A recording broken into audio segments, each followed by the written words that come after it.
welcome back to the channel. So today's video is going to be a little bit different and maybe a little bit self-indulgent, but Sarah Dietschy, who's a YouTuber, has this great phrase where she says, one for me, one for them, meaning she basically makes one video that she just wants to do because she wants to do it, and then she makes another one because she knows that her audience will enjoy it or get a lot of value out of it or whatever it may be. And so I thought I would give myself a little bit of a treat today and just talk about some things that I want to talk about. Part of my reason for doing that is that you may have come to this channel through some interviewing videos. Those are my videos that have tended to do the best just in terms of views and reach and stuff. And so you may have noticed that I put out a few of those the past couple weeks, and that's all well and good, but I think there's something kind of lost there where you don't really get a sense of me as a person. And one of my favorite parts of YouTube is not only being entertained and learning stuff, but also just being exposed to interesting people. So a lot of times I'll start out watching someone's videos and then just kind of get interested in their life. And so I enjoy when people share about their life, so that's what I'm gonna do today. I'm not assuming that you're gonna find it interesting,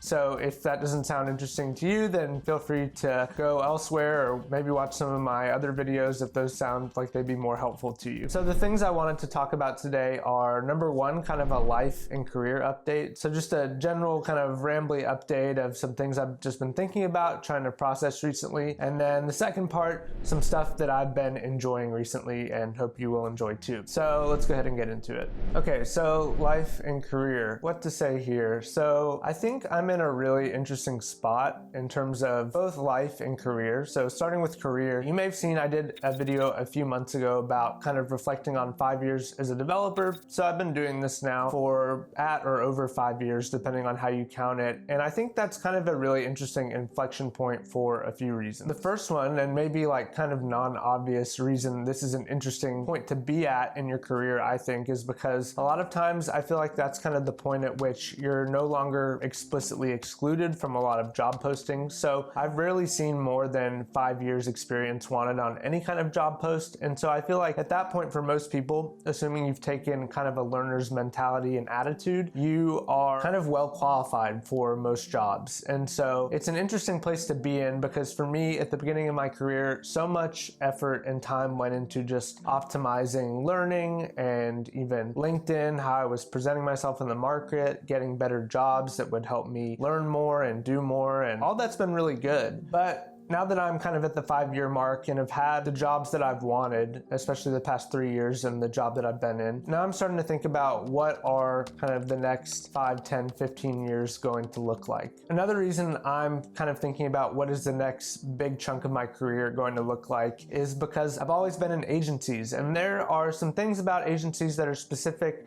to that kind of business. For example, working with clients, maybe being on smaller project teams, a lot of times having tight deadlines, things like that. And so I've started to think about, what do I really want out of the next set of companies that I work with, jobs, things like that. If I'm even gonna have a job, if I might not try and work for myself, things like that. And so I've just been doing a lot of processing. No real conclusions to share with you yet. I think I will have interesting things to talk about in the next few months in regard to all of that. But just as an update, I wanted to throw that in there, and I think it can be helpful. So one principle you could take from this is that I think it's helpful to reflect periodically on where you are, what your goals are, where you're headed. I think there's also such a thing as over planning, but with something like a career and work, with how much time it takes up, I think it's the kind of thing that's worth being pretty intentional about. And so I don't know if that sounds interesting to you. You might just stop, think about maybe your current job, where you want to go, how you'll get there, maybe if you need a mentor, maybe if you need to learn some new technologies, something like that. Maybe that could be helpful. I like doing that from time to time. And so I've just been doing kind of a lot of mental churning lately, trying to figure some things out. Also on the job front, I've been doing more or less the same stack for my whole career. So full stack JavaScript. And so I've been thinking some about technologies as well. If there's maybe a different part of the stack I'd like to focus on, maybe DevOps, maybe Golang or something completely different from JavaScript. And no real conclusions again, just kind of have been brainstorming some things, but that's also something that's kind of on my mind, maybe wanting to be a little bit more diverse. And that kind of brings us to the life update portion. So another thing I've been thinking about, and I think a reason why I've been considering a lot of this kind of career, longer term stuff, is I turn 30 next year.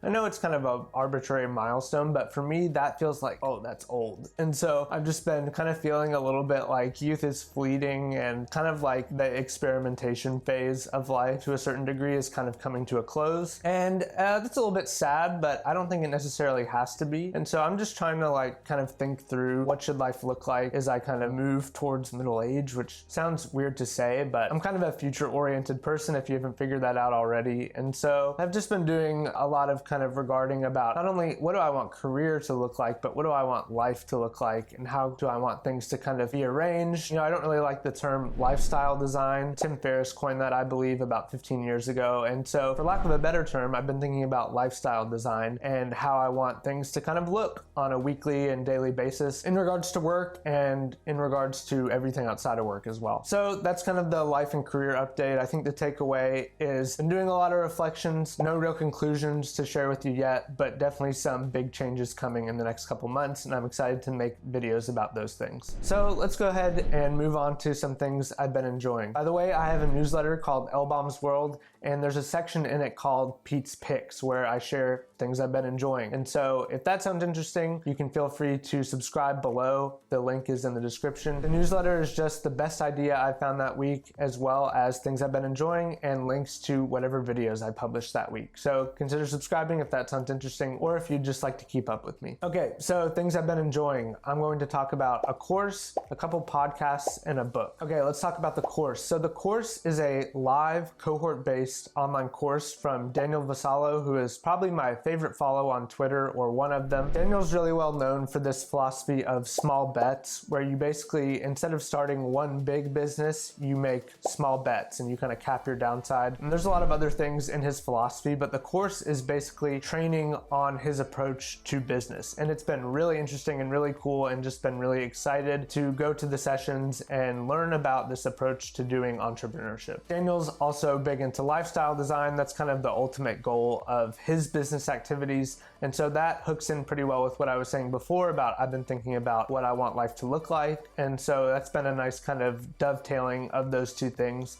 But this course has been awesome. It actually sold out really quickly, so Daniel had to kind of take it down. I don't think it's even really on his Gumroad page anymore, but I've been really thankful to be in the course and just really enjoying that. So if Daniel opens it back up, I would highly recommend it if those things sound interesting. Okay, let's talk about podcasts. So 2 podcasts I've been enjoying. Number 1 is called How to Take Over the World. And this podcast I heard about through one of my other favorite podcasts, which is called My First Million. And My First Million has actually brought Ben from How to Take Over the World on to be the producer of their podcast. And so that's pretty interesting. But basically, How to Take Over the World is stories of great men and women. And so as the name implies, it's like how to really dominate, how to be a super high achiever, how to take over the world. And you learn those through the lives of great people. And so each episode is either a standalone episode or one in a series about a great person. My favorite episodes were the ones on Thomas Edison. So there are 3 episodes on Thomas Edison, and Ben, the guy behind the podcast, just does a ton of research for these episodes. And I really like his take on things too. And so if you're interested in kind of biography and nonfiction and high achievement, then this would be a great podcast for you. I've really been enjoying it. The second podcast